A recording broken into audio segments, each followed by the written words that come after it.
বন্ধুরা দেখো, দেখুন বন্ধুরা কাণ্ডটা তার।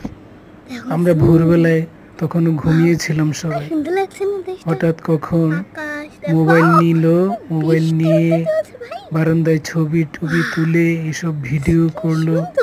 ভিডিও করে আবার ভিডিও করার সাথে সাথে আবার কণ্ঠ দিল, বর্ণনা করলো তার যে ফিলিংস, সেই ফিলিংসটা সে ব্যক্ত করলো। খুব ভোরবেলায় সে ঘুম থেকে উঠে গেল, কিন্তু এটা কয়েকদিন যাবৎ সে করছে।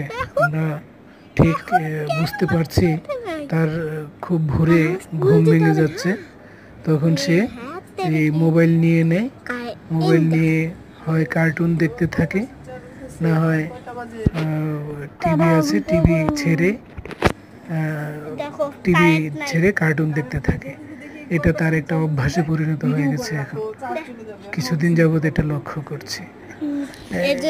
আমরা তখন কেউ কিছু জানি না, লাইট বন্ধ করে রাখি, দরজায় ঘরের ভিতরে দরজা বন্ধ করে রাখে, এভাবেই চলছে। তার ভিডিওটা কেমন হলো সবাই একটু বলবেন।